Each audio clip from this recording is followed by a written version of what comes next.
29 अगस्त 2022 के financial news analysis में आप सभी का बहुत बहुत हार्दिक रूप से स्वागत है। यूएस फेडरल रिजर्व यानी कि यूएसए की सेंट्रल बैंक जो है उसने एक हॉकिश यानी कि एक प्रकार का एग्रेसिव स्टैंड जो है वो लिया है। फेड रिजर्व के जो जेरोम पॉवेल हैं, जो चेयरपर्सन हैं, तो उन्होंने ये कहा है कि interest rates will stay high for some time. आने वाले समय में जो रेपो रेट है बेसिकली ये ज़्यादा रहेगा। अब ये अनाउंसमेंट जो है वो यूएसए की फेडरल रिजर्व ने किया है, तो इसकी इम्पैक्ट जो है वो हमारी मार्केट्स पर भी हमें देखने को मिलेगी। हमारी मार्केट में कुछ टर्बुलेंस हमें देखने को मिले। अब मैंने कई बार ये एग्जांपल जो है वो समझाया है, लेकिन एक और बार आपको समझा देता हूँ। द थिंग इज़ के लेट्स से कि यूएसए का ये जो फेड रिजर्व है वो अगर इंटरेस्ट रेट को 3% करता है, 3% है लेट्स से रेपो रेट, तो बैंक जो है वो आपको लोन लेट्स से 5% पर देगी। और अगर ये 5% वाली लोन आपने ले ली और फिर यही पैसे जो हैं वो आपने इंडिया की मार्केट में इन्वेस्ट किए और इंडिया की मार्केट में आपको लेट्स से 7% रिटर्न मिल रहा है, तो यहाँ पर आपको क्या फ़ायदा हुआ? आपको 2% का फ़ायदा हुआ, राइट? आपने लोन ली 5% पर, 7% आपको रिटर्न मिल रहा है। एक फास्टेस्ट ग्रोइंग इकोनॉमी में आपने इन्वेस्ट किया है, तो 2% का फ़ायदा हुआ, तो दिस इज़ योर प्रॉफिट। अब यही कैलकुलेशन, ये 3 जो हैं, इसको अगर लेट्स से 5 किया जाए और ये 5 जो हैं ये हो जाता है लेट्स से 7 और रिटर्न जो है वो 7% आपको मिल रहा है, तो क्या आप लोन लेंगे? The answer is no. तो this is just one small example. किससे क्या होगा कि अब ओवरसीज़ का जो फ्लो हमारे होता है, हमारे देश में होता है, हमारी स्टॉक मार्केट में यूएसए और दूसरे देशों से जो पैसे आते हैं, तो शॉर्ट टर्म के लिए ये पैसे जो हैं वो वापस चले जाएंगे। The reason is interest rate जो है वो इंक्रीज़ किया है इस वजह से। I hope this thing is absolutely clear. सितंबर में एक अनयूजुअली लार्ज रेट इंक्रीज जो है वो हो सकता है, ये एक चांस है। सितंबर में रेपो रेट या फिर इंटरेस्ट रेट जो है उसको और ज़्यादा इंक्रीज किया जा सकता है। The number one reason is inflation को कंट्रोल करने की पूरी कोशिश जो है वो फेड रिज़र्व कर रही है। और मार्केट में ये खबर है कि 1% हाइक, 1% या फिर 100 बीपीएस बेसिस पॉइंट, इतना इंटरेस्ट रेट रेपो रेट जो है वो फेड रिज़र्व सितंबर में इंक्रीज़ कर सकती है। और इन्फ्लेशन जो है is likely to remain higher for a longer period, और इन्फ्लेशन को कंट्रोल करने के लिए ऐसे एग्रेसिव स्टैंड्स जो हैं वो लेने पड़ते हैं। तो आई hope this particular thing is absolutely clear. Number 2 पर है पवन हंस और सेंट्रल इलेक्ट्रॉनिक्स लिमिटेड, CEL। कुछ समय पहले, कुछ महीनों पहले की बात है, जब पवन हंस के बारे में मैंने आपको बताया था कि सरकार जो है ये 2 कंपनीज में क्या करना चाहती हैं, डिसइन्वेस्टमेंट करना चाहती हैं। और हमने देखा था कि इसकी बिडिंग भी हुई थी। सारी चीज़ें आपको शायद याद होगी अगर आप रेगुलर स्टूडेंट हैं। तो अगर आपने अभी अभी स्टार्ट किया है तो कुछ महीने पहले ये खबर थी कि पवन हंस और सेंट्रल इलेक्ट्रॉनिक्स लिमिटेड जो है इसका डिसइन्वेस्टमेंट जो है इसकी प्रोसेस स्टार्ट हो गई और बिडिंग भी हुई थी। लेकिन अब सेंट्रल गवर्नमेंट ने यह डिसाइड किया है कि इन 2 कंपनीज का प्राइवेटाइजेशन जो है, इसकी प्रोसेस जो है अब सरकार नहीं करेगी, इसमें आगे नहीं बढ़ेगी। बेसिकली थोड़े समय के लिए इसको पॉज किया जा रहा है। द रीज़न ये है कि जो बिडिंग हुई, तो ये बिडिंग में जो विनर बिडर था, एक कंपनी जिसका नाम है स्टार 9 मोबिलिटी, ये कंपनी जो है तो कोलकाता की एक कोर्ट जो है तो उसने कहा कि एक EMC लिमिटेड नाम की कंपनी, EMC लिमिटेड नाम की जो कंपनी है, तो ये स्टार 9 मोबिलिटी ने इस EMC लिमिटेड की बिडिंग प्रोसेस में पार्ट लिया और कहा कि लेट्स से कि इस EMC को हम 100 करोड़ रुपए में खरीदने के लिए तैयार हैं। तो ये बिड जो है ये स्टार 9 मोबिलिटी जीत गई।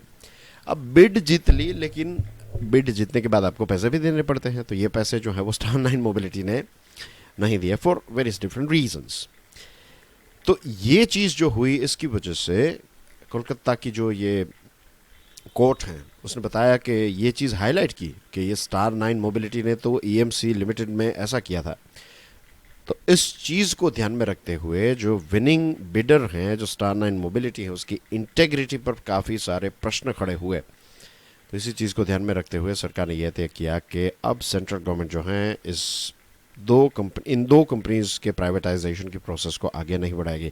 वैसे अगर प्राइवेटाइजेशन होता तो खास करके पवन हंस के एम्प्लॉयज़ के लिए काफ़ी फ़ायदे का सौदा होता। पवन हंस जो हैं Pawan Hans loss making company है, तो अगर प्राइवेट मैनेजमेंट आता तो चीज़ें जो हैं वो थोड़ी अच्छी होती। सीईएल जो हैं ये लॉस नहीं मेक कर रही, means it's a profit making company, लेकिन इतना कोई खास प्रॉफिट नहीं। ये जो प्रोडक्ट्स बनाती हैं तो ये प्राइवेट नहीं लेकिन पब्लिक कंपनीज़ को ही, सरकारी कंपनीज़ को ही सारा सामान, जहाँ तक मुझे पता है सरकारी कंपनीज़ को ही सामान बेच रही है। लेकिन इसमें भी एक नए मैनेजमेंट की ज़रूरत है। तो ये जो प्रोसेस कैंसिल की है तो डेफिनेटली ये स्ट्रेटेजिक डिसइन्वेस्टमेंट का जो प्लान है उसके लिए एक बहुत बड़ा सेटबैक है। और इसी साल बीपीसीएल जो हैं तो इसके सेल प्रोसेस को भी सरकार ने स्टॉप कर दिया था because of various different reasons. I hope things are clear. Suzuki R&D centre India, Suzuki जो है इसने अभी अनाउंस किया है कि वो एक ऑल टुगेदर नई कंपनी भारत में सेटअप करेगी। और ये सुजुकी जापान जो है तो completely it will be owned, wholly owned arm of Suzuki Japan. Suzuki Japan ही सारे पैसे जो हैं वो इन्वेस्ट करेगी। और ये नई कंपनी जो है वो रिसर्च एंड डेवलपमेंट पर फोकस करेगी। रिसर्च एंड डेवलपमेंट की कॉम्पिटिटिवनेस और कैपेबिलिटीज़ को बूस्ट करने के लिए सुजुकी जो हैं वो 10,400 करोड़ से भी ज़्यादा पैसे जो हैं वो यहाँ पर सेटअप करेगी और पूरी कंपनी जो है वो सेटअप की जाएगी। तो this is a very good news coming from Suzuki. Defence आत्मनिर्भरता को लेकर एक खबर है। 780 कंपोनेंट्स और सब सिस्टम्स जो हैं उनको अब फॉरेन से परचेज नहीं किया जा सकता। अब फ्यूचर के जो प्रोक्योरमेंट के ऑर्डर्स हैं वो डोमेस्टिक इंडस्ट्री को ही देने पड़ेंगे। ये बैन जो है ऐसा नहीं है कि आज से स्टार्ट हो गया है, 6 साल का वक्त है, 2023 से लेकर 2028 तक का वक्त है। और धीरे धीरे ग्रेजुअली जो है ये सारी जो 780 आइटम्स जो हैं तो धीरे धीरे करके इसका डोमेस्टिक प्रोक्योरमेंट ही किया जाएगा और फॉरेन की कंपनी से हम इंपोर्ट नहीं करेंगे। ये तीसरा ऐसा पॉजिटिव इंडिजनाइजेशन लिस्ट जो है वो डिफेंस मिनिस्ट्री ने रिलीज़ किया है, which is a very positive sign. अभी तक ऐसा था कि हमारा देश जो है वो कुछ सालों पहले नेट इंपोर्टर था, हम सारी की सारी चीज़ें जो हैं वो डिफेंस की इंपोर्ट करते थे, लेकिन अब हम एक्सपोर्ट में आगे बढ़ रहे हैं। हमारे इंपोर्ट्स जो हैं डिफेंस के इंपोर्ट्स वो कम हो रहे हैं, हम डिफेंस सेक्टर में आत्मनिर्भर बन रहे हैं, which is a very good and what we say this strength की बात है। ये डिस्प्लेज आवर स्ट्रेंथ।